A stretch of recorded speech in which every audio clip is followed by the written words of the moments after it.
Hey guys, it's Jason here. Welcome back to the channel and welcome to the video. Today I'm going to give you guys an update on the Mojave 4S. I've been kind of talking about doing the telemetry and all that kind of fun stuff with this truck, and I've never got around to doing it. And finally this weekend we just had bad weather. We had rain, we had ice, we had everything. So it gave me a good time to come downstairs and get everything installed.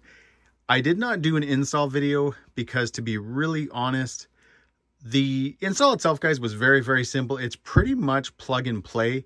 The only thing that actually took any time was just getting all the wires and all the cables kind of run into the receiver box. Now, there is a few mistakes that I made that if I could do over again, I would change. I'm going to show you guys that as well. But first, I just want to cover what I've done to this Mojave up to the point. All right, for those that haven't watched any videos yet on my truck, we have the KC-RC tower-to-tower brace. We have the KC-RC skid plate underneath. We have upgraded the stock ESC to kind of an older ESC. This is a Hobbywing WP150 or something like that, 8BL150. It is a 6S ESC. It is waterproof. I've been running this truck on 5S, so if you haven't watched any of the videos lately, that's what I've been using. And the one issue I had with running 5S is that to run 5S, you have to disable the low voltage control, so you have no cutoff at all. So the battery would just keep draining and draining, and you'd end up wrecking your LiPo and possibly have some damage. So what I've been doing is I run the truck, maybe about the 10 or 11 minute mark, I stop running it. But we've changed that, and you can see these leads coming right here. They go into the receiver. Now, I've got everything screwed back in. We're all good that way, so I can't actually show you guys what's going on underneath here. But I do have a receiver here, and I can show you guys how this works. So on the receiver, you can see right up here, or hopefully you guys can see, it says Telemetry, and there's a little port there. Now that little port is a JST plug. Now it does come with this kind of adapter, so if you have like an XT60, or you could resolder in a different connector, XT90, IC5, whatever you wanted to do. But what I chose to do was I picked up a bunch of JST connectors on Amazon, and these were dirt cheap. The only issue is the wires themselves are not very long. Now I understand, yes, you can solder wires on and all that kind of stuff, but if I was to do it again, I would probably just clip the ones off this thing itself, because these were pretty long. My one issue I had was, after getting everything in, the antennas, all the wires, all that kind of stuff, routing everything, this was pretty short. Now, it's not a big deal that it's all done. My battery fits in, and I will show that later. The battery fits in and everything connects, no problem whatsoever. You can see already, guys, my wires on my ESC are not very long. It was just a bit of an issue to route the wires into the box. Now, what we're going to do, because I am, guys, liking this. So I know telemetry has been around for a while, and I know it's been on a lot of cars. I know other companies have it.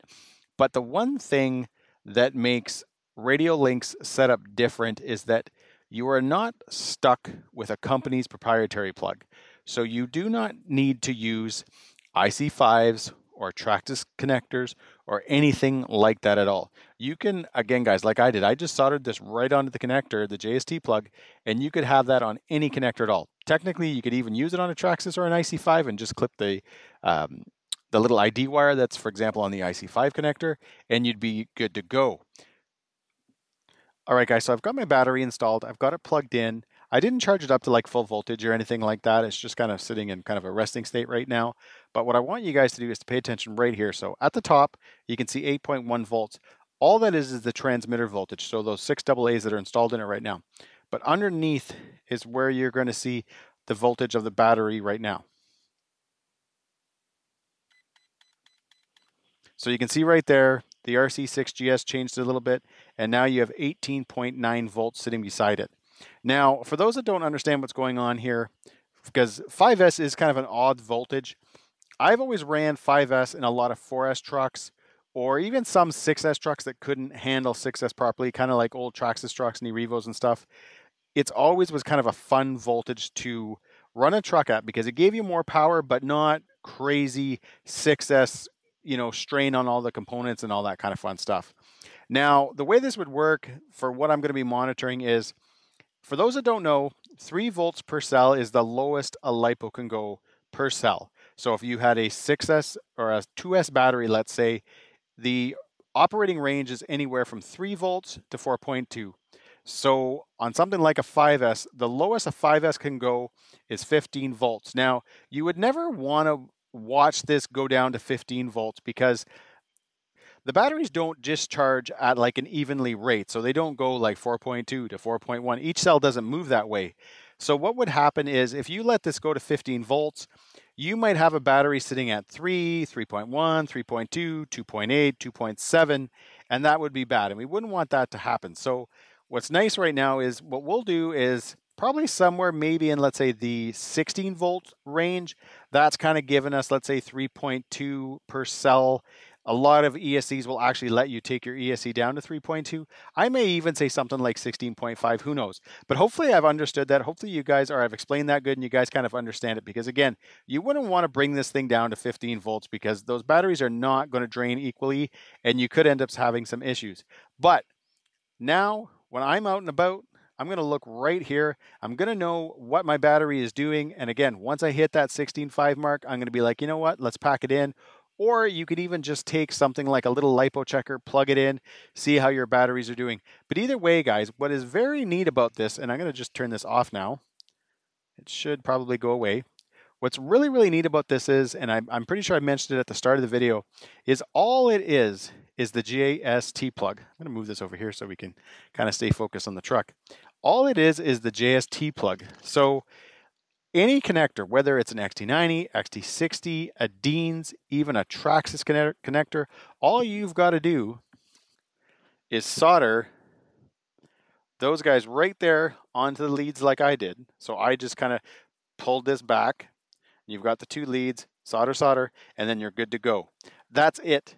I just really want to emphasize that, guys, because unlike most companies, and I know I probably already mentioned it already, but unlike most companies where you've got to stick with a certain type of battery, a certain type of connector, all that kind of fun stuff, that is not going to be the case with the Radiolink system. You can use your Gen Ace lipos, any other lipos you have. All you've got to do is solder this on.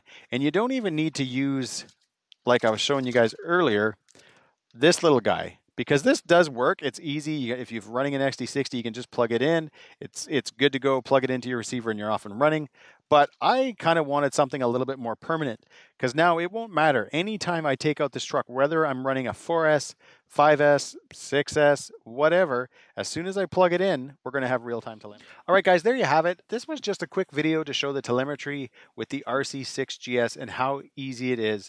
I didn't do, like I mentioned, guys, any install video because honestly, you have your receiver, you have the JST plug, you plug it into the telemetry port on here. And again, guys, you can use this adapter. I just did something more permanent. I soldered it into the connector and we're good to go. And it's funny because in a truck like my Mojave, where I am running 5S, this is an absolute kind of a game changer for me because I'm used to just running the truck.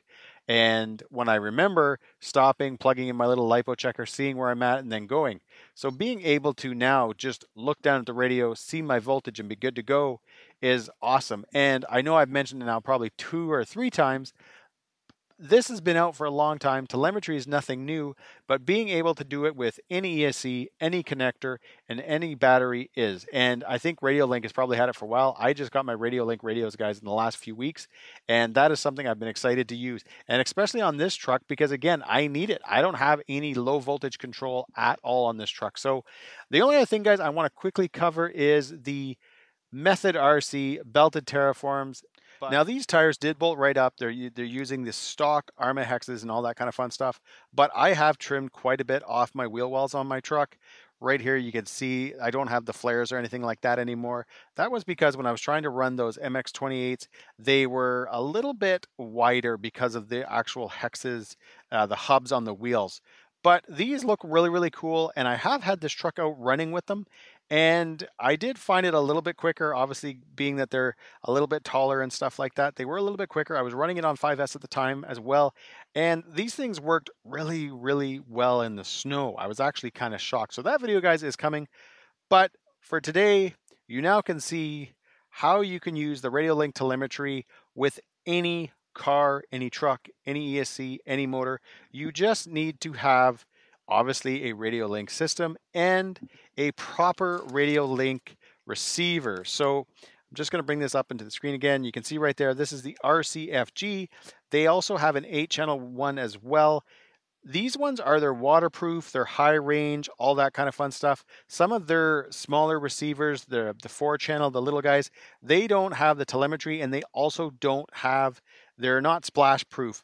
Those little ones do give you the gyro, same as this guy here has the gyro. But for me, guys, these will probably be the only receivers that I'll be picking up. And there'll probably just be the 7-channel ones because, again, these receivers here, the R7FG, they are splash proof, built-in gyro, telemetry, as well as 7-channel, which is kind of overkill for what I'll be using. But either way, guys, that's it. I hope you enjoyed this video. I hope it was clear as mud running a truck on 5S and what you got to do, because again, when you shut off LVC, it can be dangerous, but if you know what's going on, it's not a big deal. You just got to watch it, and Radiolink and their radios and their transmitters have definitely made it much easier.